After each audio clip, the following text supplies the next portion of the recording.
नमस्कार। तो कैसे हैं आप सब? आज हम NCERT द्वारा कक्षा 2 के लिए निर्धारित गणित पाठ्यपुस्तक गणित का जादू से पाठ 12 करेंगे, जिसका नाम है लेना और देना। तो चलिए शुरू करते हैं। पाठ 12, लेना और देना। किन्नारी बाजार में मोती बेचती है। वह 10 मोतियों से बनी माला बेचती है, साथ ही खुले मोती भी बेचती है। रजिया को 12 मोती चाहिए, इसीलिए किन्नारी ने उसे 1 माला और 2 मोती दिए। अब पता करो कि बच्चों को कितनी माला और कितने मोती अलग से मिले। रजिया को 12 मोती चाहिए, इसीलिए उसे 1 माला और 2 खुले मोती मिले। अब रीमा को 17 मोती चाहिए, इसलिए उसे कितनी मालाएं मिलेंगी?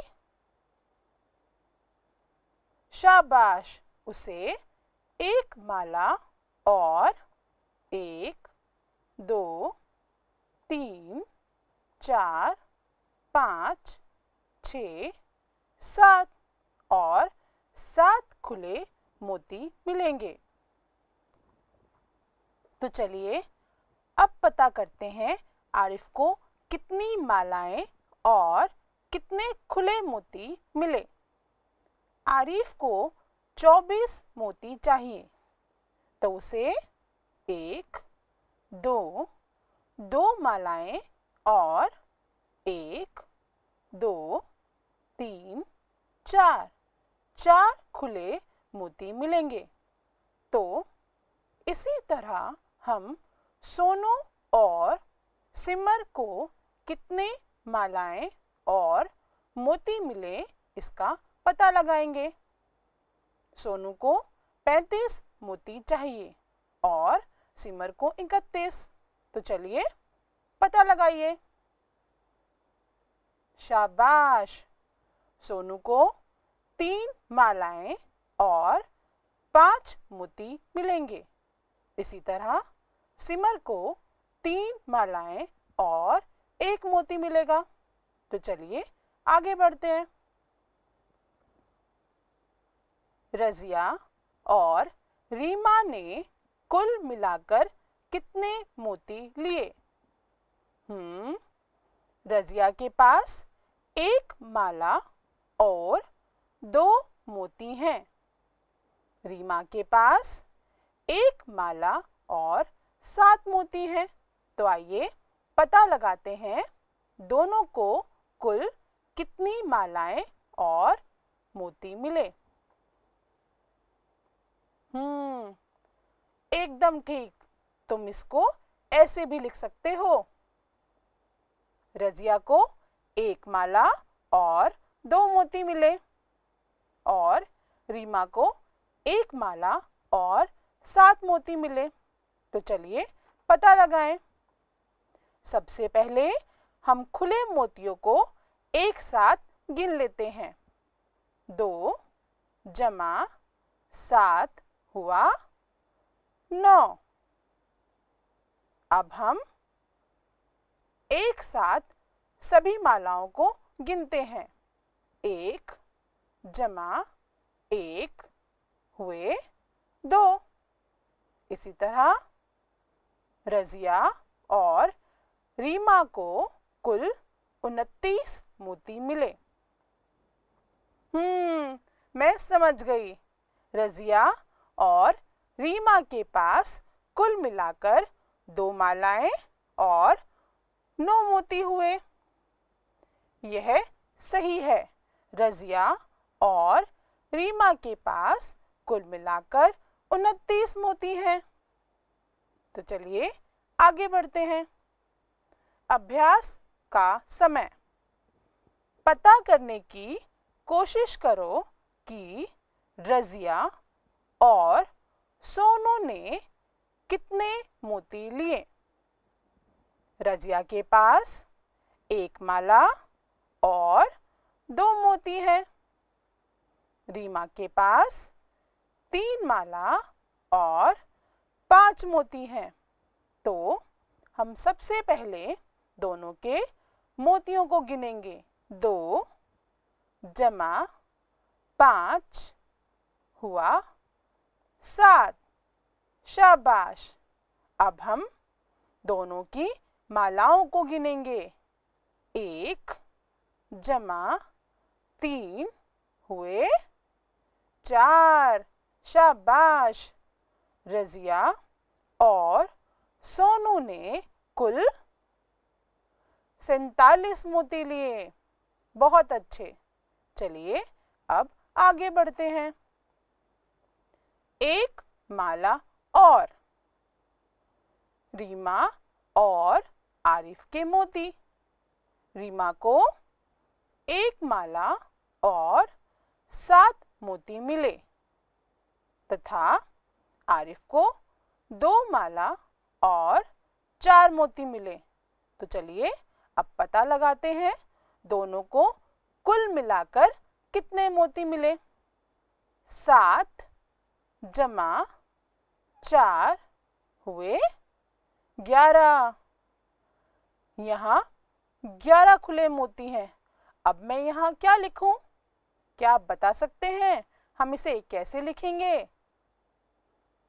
यहाँ 11 खुले मोती हैं।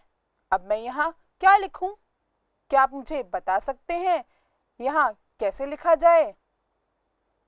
जैसा कि आपको पता है कि एक माला को बनाने में 10 मोती लगते हैं, तो अब हम इन 11 मोतियों में से 10 मोतियों की एक माला बनाएंगे। शाबाश। तो अब हमारे पास कितना मोती बचा? सिर्फ एक मोती। तो अब हम एक मोती को यहाँ लिखेंगे। इसी तरह अब हमारे पास 3 की जगह 4 मालाएं हो जाती है। इसी तरह कुल माला हो गई 4। तो रीमा और आरिफ के पास कुल मिलाकर 41 मोती हुए। तो उन्हें मिले 41 मोती। तो चलिए अब हम आगे देखते हैं। पता करो यहाँ कितने मोती हैं।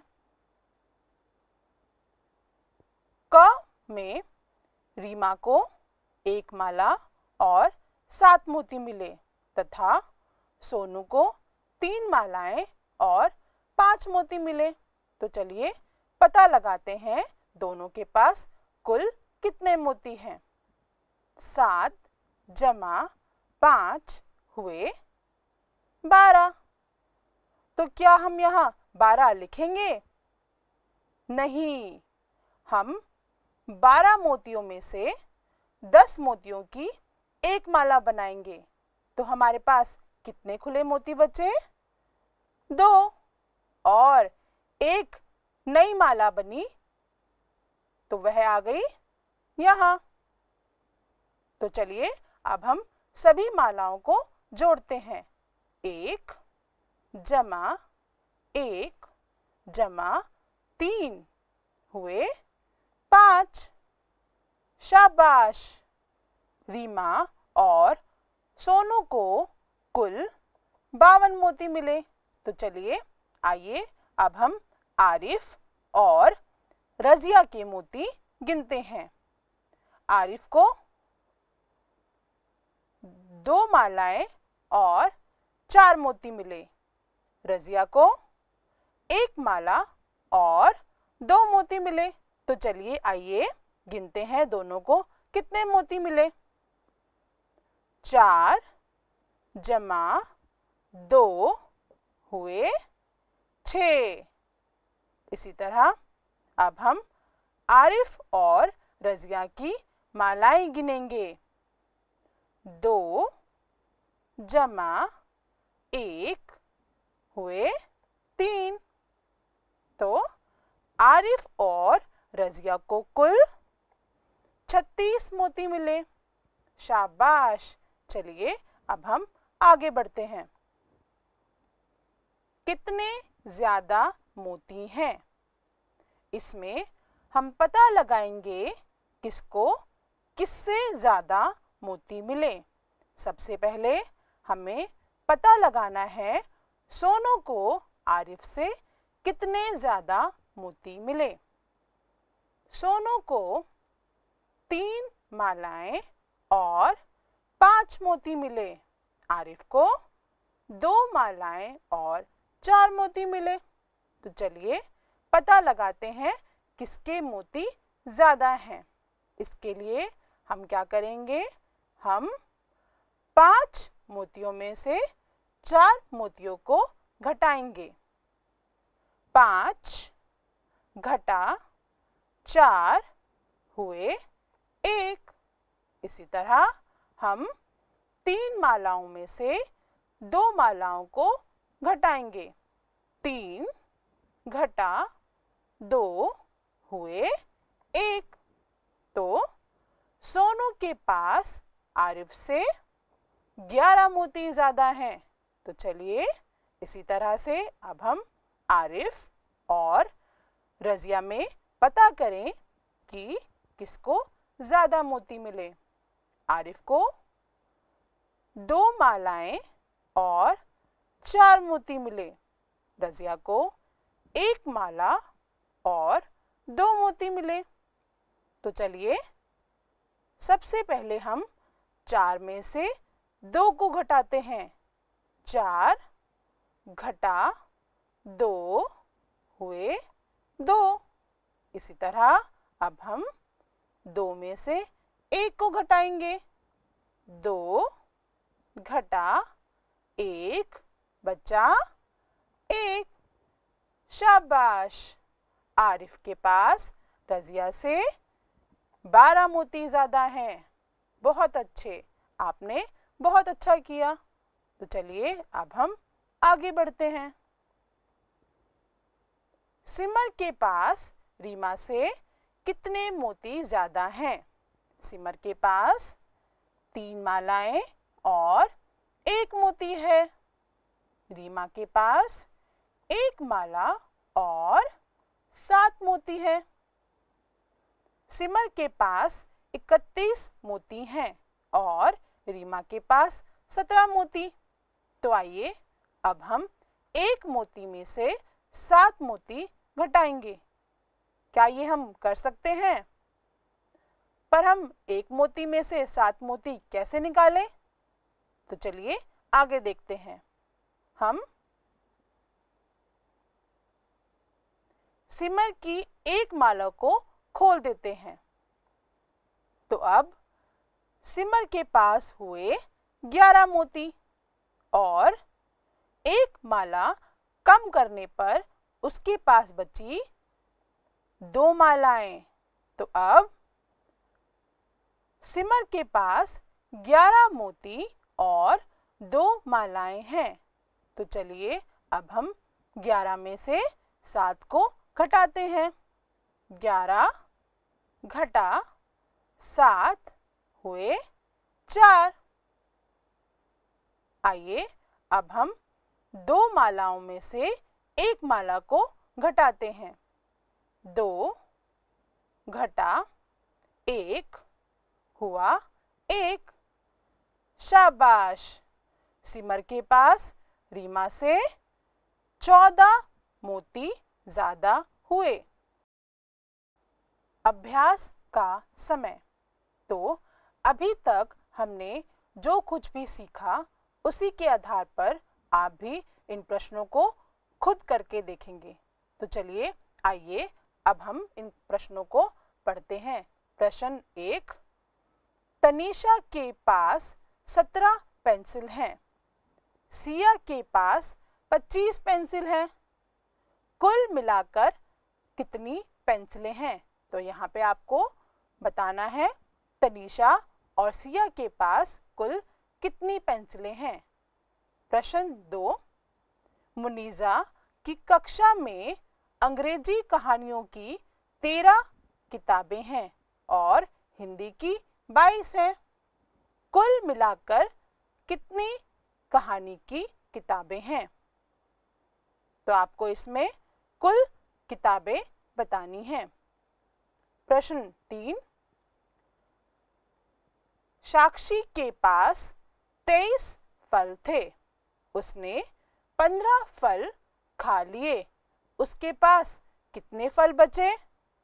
तो आप यहाँ पर 23 में से 15 को घटाएंगे। प्रश्न 4, दलजीत के पास 35 कंचे हैं, अरविंद के पास 25 कंचे हैं, उनके पास कुल कितने कंचे हैं? तो यहाँ आप 35 में 25 को जोड़ेंगे। तो आइए आगे देखते हैं। प्रश्न 5, निशा के पास 32 चूड़ियां हैं, सुखी के पास 16 चूड़ियां हैं, निशा के पास सुखी से कितनी चूड़ियां ज्यादा हैं? तो यह पता लगाने के लिए आप 32 में से 16 को घटाएंगे। इसी तरह से आप सभी यह प्रश्न खुद करके देखेंगे। तो चलिए आइए अब हम आगे बढ़ते हैं। वेंकटेश की कैंटीन, इसमें हमें वेंकटेश की मदद करनी है। चलिए बिल बनाने में वेंकटेश की मदद करें। डोसा रुपए 23, उत्तपम रुपए 28। तो सबसे पहले हम 3 में 8 को जोड़ेंगे। 3 जमा 8 हुए 11। तो अब हम इकाई वाले एक को यहाँ लिखेंगे और दहाई वाले एक को दहाई स्थान पर ले जाएंगे। तो इसे हम कहते हैं हासिल करना। तो आइए अब हम जोड़ते हैं। 1 जमा 2 जमा 2 हुए 5। तो डोसा और उत्तपम का कुल जोड़ हुआ 51 रुपए। शाबाश। तो आइए आगे बढ़ते हैं। इडली 15 रुपए, कॉफी 8 रुपए। तो चलिए सबसे पहले हम 5 और 8 को जोड़ेंगे। 5 जमा 8 हुए 13। तो अब हम 3 यहाँ लिखेंगे और 1 को ऊपर हासिल देंगे। इसी तरह 1 जमा 1 हुए 2। इडली और कॉफी का कुल जोड़ हुआ 23 रुपए।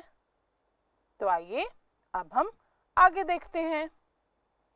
तो आइए अब हम दही बड़ा और मिर्ची चावल की कीमतों का कुल जोड़ निकालें। दही बड़ा हुआ 25 रुपए, मिर्ची चावल हुए 18 रुपए। तो सबसे पहले हम 5 और 8 को जोड़ेंगे। 5 जमा 8 हुए 13। तो अब हम 3 को यहाँ लिखेंगे और 1 को ऊपर हासिल देंगे। तो अब 1 जमा 2 जमा 1 हुए 4। इसी तरह दही बड़ा और मिर्ची चावल की कीमतों का कुल जोड़ हुआ 43 रुपए। आइए अब हम आगे देखें। अब हमें सूप और नूडल्स की कीमतों का कुल जोड़ बताना है। सूप हुआ 27 रुपए, नूडल्स हुए 15 रुपए। तो सबसे पहले हमें 7 में 5 को जोड़ना है। 7 जमा 5 हुए 12। हम 2 को यहाँ लिखेंगे और 1 को ऊपर हासिल देंगे।